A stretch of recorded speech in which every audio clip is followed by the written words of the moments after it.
Bonjour à tous et bienvenue chez Algorithmic Lab. Aujourd'hui on se retrouve pour la deuxième vidéo de la chaîne.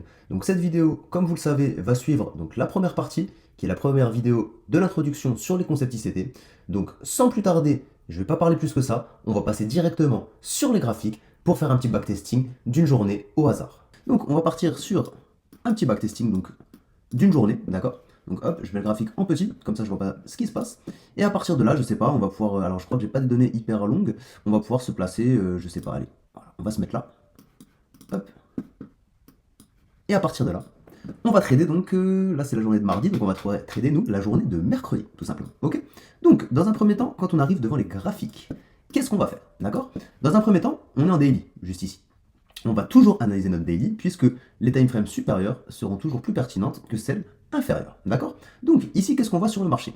La première chose que je vais être intéressé à tracer, ça va être tout simplement ma structure, ma grosse structure de marché, avec donc ma zone de PD Array.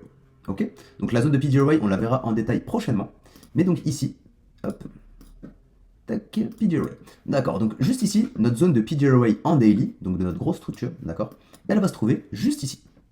Ok, très bien.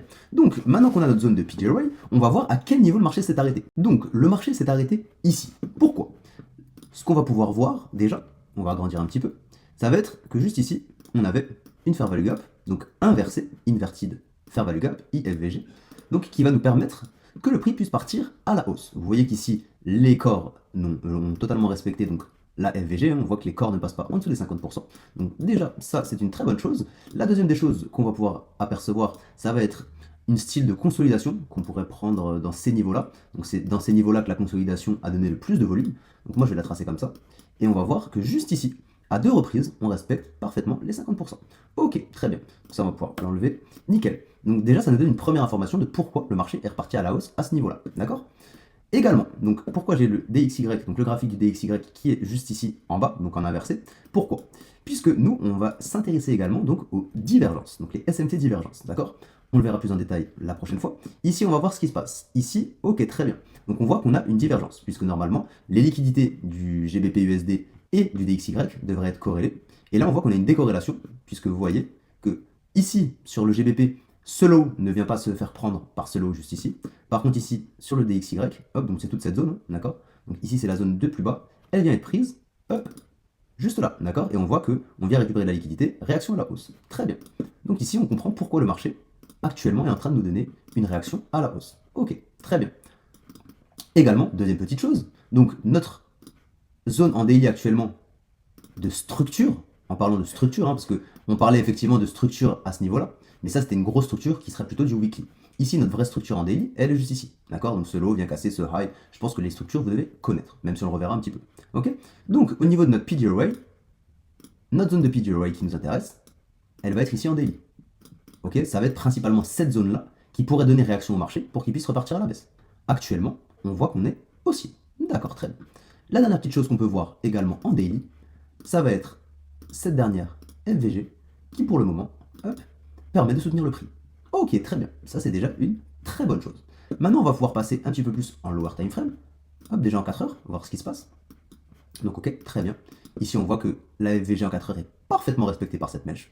Donc ça c'est un très bon signe que le marché devrait partir déjà dans les prochains jours, plutôt à la hausse pour venir chercher donc ce rééquilibrage de marché juste ici et également cette zone de de CB, excusez-moi. Ok, très bien. Donc, nous, on va passer directement en une heure. Hop, et on va pouvoir donc déjà faire avancer un petit peu le marché. Hop, jusqu'à la fin de notre session asiatique. Très bien, ok. Donc là, notre session asiatique, enfin notre kill zone asiatique plutôt, est terminée. Très bien. Donc, à partir de ce niveau ici, hop, on va enlever ça. Donc, on voit que notre Open Midnight hop, se trouve juste ici. Ok, très bien. Notre Open Midnight, hop, si ça veut bien, merci. Notre Open Midnight se trouve juste à ce niveau-là. Ok, très bien. Donc nous, on se rappelle qu'on a une SMT qui devrait propulser le prix principalement juste ici. Mais, hop, on va également re-regarder le DXY, puisqu'on peut avoir des SMT dans des SMT, d'accord? Donc, ici, qu'est-ce qu'on voit sur les marchés actuellement? Ok, très bien. Donc déjà, la première chose que je vois en regardant la SMT, c'est que ici, on vient d'avoir une deuxième SMT. On est d'accord que ce high sur le graphique du DXY n'a pas été pris pour l'instant par ce high. Donc on va attendre de voir quand même la réaction, puisque là, il pourrait très bien aller le chercher. Mais pour l'instant, ok, on vient de le prendre avec la mèche, ce high juste ici. D'accord. Donc nous, on va quand même regarder, hop, de manière un petit peu... Tac, parfait. De manière un petit peu plus grosse, juste ici, qu'est-ce qu'il se passe? Donc, à partir de là, qu'est-ce que je vais vouloir voir principalement? Donc ça va être pour le moment éventuellement une baisse. On va voir si c'est ce qu'on va vraiment chercher, puisque là le marché, donc il n'est pas encore 8 heures, on va voir ce qui va se passer. Ici, ce que je vois également, ça va être, hop, une zone, cette fois, pas de PJ mais de Daily Range, d'accord? Le Daily Range, on le verra également plus en détail. Hop, donc au niveau du Daily Range, on voit que déjà on a cette FVG qui est juste là, donc un CB, qui pour le moment est respecté, et également quelque chose de très important. Hop, on va pouvoir prendre ça. Quelque chose de très important par rapport au Daily Range, ça va être que notre zone de dip est totalement respectée pour le moment. Ok, très bien. Donc là, on va avoir l'open de 8 heures. Donc, la plupart des gens ne veulent pas se placer entre 8 et 9. Moi, c'est pas du tout quelque chose qui me pose problème si on a un setup intéressant. Maintenant, pour l'instant, on est totalement haussier, totalement bullish. Donc, pour le moment, je ne vais pas chercher à me placer à l'avance. On va passer hop, en 5 minutes. Et on va pouvoir voir également donc, ce qui va se passer à l'open à 8 heures. Et moi, je vais également mettre surtout hop, mon open juste ici. Tac, on va le mettre en rouge, en pointillé, en plus petit. Tac, voilà, parfait. Donc, on va voir maintenant ce qui va se passer. Est-ce que notre SMT donc, va être validé? Vu la distance qu'il y a entre les deux, à mon avis, oui. Ok, parfait. Super, ok. On a une super réaction à la baisse sur le DXY juste ici, après notre SMT qui se situe juste là. Donc moi, c'est quelque chose qui va énormément m'intéresser. Les SMT en disent très long sur le marché, d'accord? Donc, à partir d'ici, moi, dans un premier temps, ce que j'aimerais bien qu'on vienne casser, hop, ça va être donc ce lot juste ici. Alors, on peut faire juste une prise de liquidité, mais j'aimerais bien qu'on vienne récupérer ceci, puisque là, il n'est pas encore 9 heures, et qu'à 9 heures, on peut facilement les manipuler à la hausse pour cette fois, quand même aller chercher des ventes. Maintenant, si on veut chercher des ventes, juste ici, et je vous pose la question, répondez dans votre tête si vous voulez, principalement si je veux chercher des ventes, quelle liquidité je vais viser? Est-ce que je vise celle-ci? Est-ce que je vise celle-ci? Ou est-ce que je vise celle-ci? Donc qui est le lot de notre structure actuelle. Donc, ici, donc on a l'Asia Low, et ici, pour moi, on a notre principal target. Hop, notre sell side liquidity. Donc c'est notre sell side liquidity majeur, hein, juste ici, puisque là c'est notre lot de structure, ok. Et qu'ici on voit qu'on a même de la FVG encore à venir chercher un petit peu plus bas, au niveau des 50% de cette dernière fair value gap, d'accord, en daily. Donc des fair value gap très puissantes, d'accord. Donc à partir de là, on va peut-être attendre quand même de voir ce qui se passe. Ok, donc on casse ce lot, on vient récupérer de la liquidité, parfait. Donc maintenant on va attendre que notre structure se termine, qu'on ait une petite réaction haussière. Ok, hop, on va pouvoir passer en 3 minutes. Voilà, parfait. Donc, à partir d'ici, on voit que 9 heures va pas tarder à commencer. Ici, on a toutes nos confluences qui nous prouvent qu'on va pouvoir être baissier au moins sur du court terme, d'accord? Et si on est baissé sur du court terme, il faut en profiter, d'accord? Là, à partir d'ici, je sais pas, on va peut-être recasser encore plus bas, mais on peut déjà dans un premier temps, hop, nous mettre un PJOL pour voir où est-ce qu'on pourrait se placer, d'accord? Quelque chose de très important. Dans la plupart des cas, alors il y a des cas qui diffèrent, mais dans la plupart des cas, on va toujours vouloir se placer au minimum sur les 50%. D'accord? Puisque là, c'est une zone de premium and discount. Pour faire simple, ici, si vous vendez dans la zone rouge, vous vendez à un prix trop bas. D'accord? Le prix n'est pas rééquilibré. Donc, à partir de ce niveau-là, moi, dans un premier temps, ce que je pourrais me mettre comme position sans me prendre la tête, sans avoir à analyser plus, je pourrais tout simplement mettre une position au 50%, un stop loss soit là au-dessus, soit juste ici.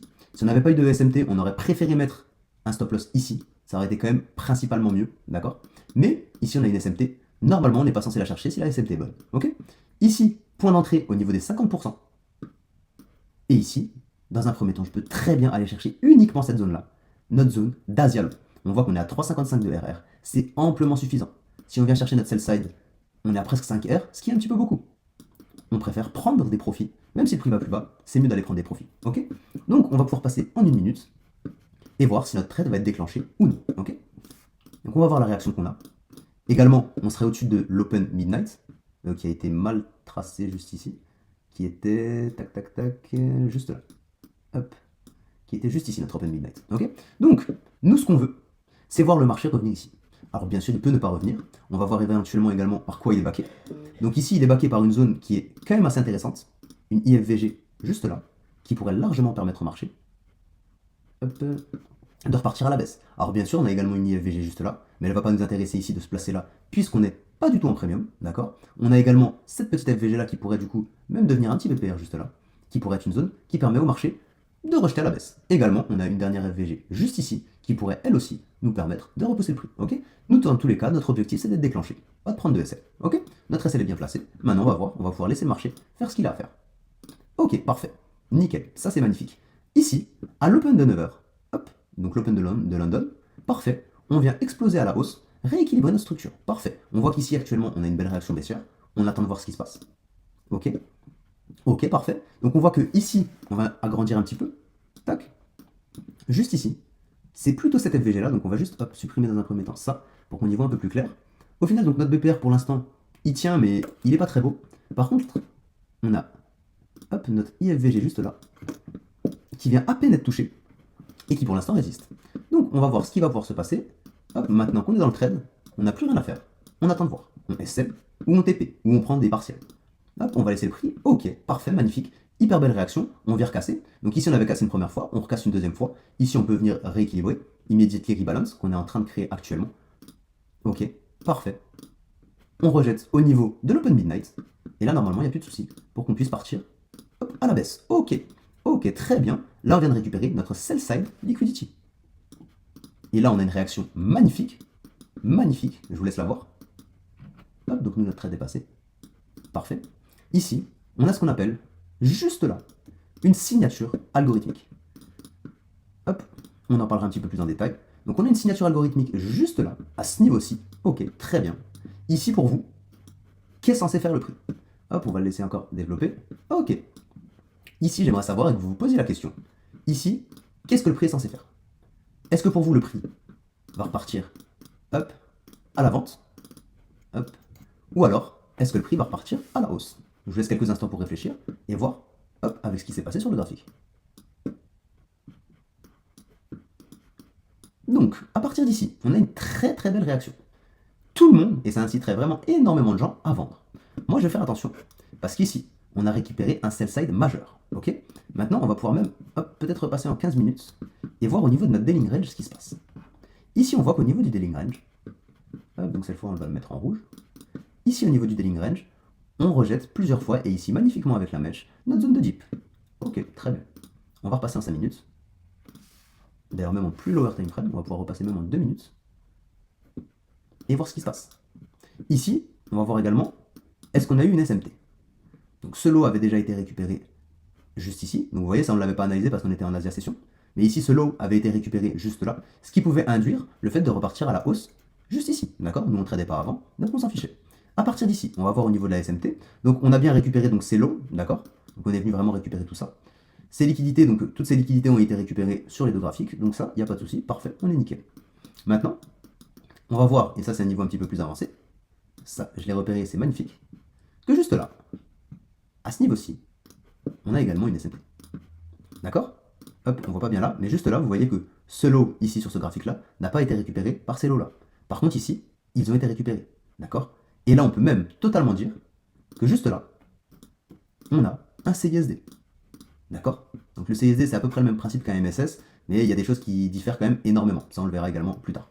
D'accord? Donc, juste ici, on peut dire qu'on a un CISD. Par contre, ici, attention, il est 10h15, on a déjà bien réagi dû à une news, hein, j'imagine. Non, même pas, ok. C'était pas une news, d'accord, très bien. Donc on a vraiment explosé. Ici, attention, le marché risque d'être assez mou pour aller chercher principalement un achat. Maintenant, attention, on va voir déjà dans un premier temps, est-ce que le CISD est respecté? Hop. Ok, très bien, le CISD est respecté, magnifique. Ici, deux possibilités. Rentrer également tout de suite agressivement, ici, avec un stop loss en dessous, pour aller chercher, hop, notre SMT divergence, juste là-haut. Maintenant, là, on n'a pas un RR intéressant, on est à 1,76. Donc, plusieurs possibilités, soit on ne traite pas, soit on attend. Ici, la zone qui pourrait me permettre de re-rentrer en position, c'est si le prix revient ici, au 50%. Le stop loss toujours au même endroit. Ici, on a 2,49R. Là, on est intéressé. Là, ça devient beaucoup plus intéressant. Maintenant, à voir. Est-ce qu'on va se faire déclencher ou non? Ok. Le marché explose à la hausse. Très bien. Ici, pour le moment, on n'est pas déclenché. Moi, ma position va toujours rester intéressante pour l'instant. Si elle permet au prix ici de rejeter l'open. On va voir ce qui va se passer. Ok. Ok, l'open fait plutôt son taf. Il permet de rejeter le prix. Très bien. Le prix est en train de retracer tranquillement. Donc, il est en train de retracer actuellement notre zone juste ici. On voit qu'ici, on est en dessous, on est sur un PGRay, on est en dessous de notre zone d'équilibre de prix, sur un order block, juste là, ok. Donc, hop, excusez-moi, c'est pas ça que je voulais faire, je voulais supprimer notre PGRay, également cette zone-là, et nous on voit que donc, la zone qui veut nous intéresser, ça va être le seul order block intéressant de notre zone. Ok, très bien. On est tout pile à l'entrée de notre order block, si le prix vient nous déclencher, c'est parfait. En plus, on arrive au lunchtime, la plupart des gens vous diront ne tradez pas pendant le lunchtime. Moi, j'ai pas de souci si un setup est intéressant, puisque justement, pendant le lunch, il y a peu de liquidité. Donc, les premières zones intéressantes du marché vont permettre souvent au prix de réagir. Ici, c'est cet order block là. On va voir si on vient de se faire déclencher. Ok, on vient pas se faire déclencher, et à mon avis, on va sûrement partir à la hausse. Hop, on est en train de récupérer un peu de liquidité. 13h45, on va voir. Mon ordre est toujours en cours si je me fais déclencher. Ok, je me fais pas déclencher, pas de SMT, hein, on vient récupérer nos liquidités. Ici par contre, ok, on a une SMT, d'accord. On a une SMT, et à partir d'ici, on pourrait facilement, sans problème, bon là du coup le marché est déjà passé, mais si on avait été un petit peu plus vif, hop, on aurait pu facilement prendre une position juste là, pour aller chercher, hop, ici, ok. Hop, donc le marché revient encore un petit peu à la baisse, il vient travailler nos stop loss, ok, ok, parfait. Et c'est là qu'il ne faut pas stresser, on vient récupérer une dernière liquidité, tranquillement. Ici, on est venu également faire, hop, une deuxième SMT, hein, d'accord. Ce low là, qui était une signature algorithmique ici, a été récupéré juste là. Par contre, là, on voit qu'il n'a pas du tout été récupéré. Il n'est même pas venu récupérer ce low là. Donc ici, effectivement, c'était une position un petit peu dangereuse. Mais là, normalement, il n'y a plus de souci pour que le prix vienne pousser à la hausse. Hop. Ok. Deuxième TP. Fin de journée. Ici, on ne va pas aller chercher à vouloir trader la silver bullet ou quoi que ce soit. On ne cherche pas autre chose. On a pris donc, hop, je vais juste revenir en arrière, on a pris 2R, plus juste ici, 3R55. C'est amplement suffisant. Pas la peine de chercher plus. Ok. Hop. Et donc, on va juste voir si du coup mon analyse était bonne ou pas. On va aller en H1 et voir est-ce qu'on va au moins arriver à cette zone-là, ce qui paraît hyper cohérent hein, pour qu'on vienne rééquilibrer le prix, puisqu'on a fail une fois ici. Par contre, on réagit parfaitement là. Normalement, il n'y a pas de souci pour qu'on puisse repartir dans les prochains jours. La journée d'après, ok, parfait. Toucher au minimum cette zone-là. On pourra peut-être l'enfoncer plus. On va pas continuer à analyser. Je pense que la vidéo est déjà assez longue. Donc voilà, c'était un petit préambule, on va dire. Donc pour vous mettre un petit peu en jambes, si on peut dire ça, pour les prochaines vidéos qui vont se passer. Et voilà. Donc en tout cas, j'espère que vous avez apprécié la vidéo. J'ai pas l'habitude de parler devant un écran, donc les vidéos vont s'améliorer au fur et à mesure. Je vais être un petit peu plus à l'aise au fur et à mesure que les vidéos sortiront. Mais en tout cas, j'espère que cette vidéo, vous l'avez appréciée. Si vous avez apprécié, n'hésitez pas à mettre un petit like, à vous abonner à la chaîne YouTube pour être au courant de toutes les dernières vidéos qui vont sortir. Et les gars, je vous souhaite de passer une bonne journée et une bonne soirée. Merci à tous et à bientôt. C'était Algorithmic Labs.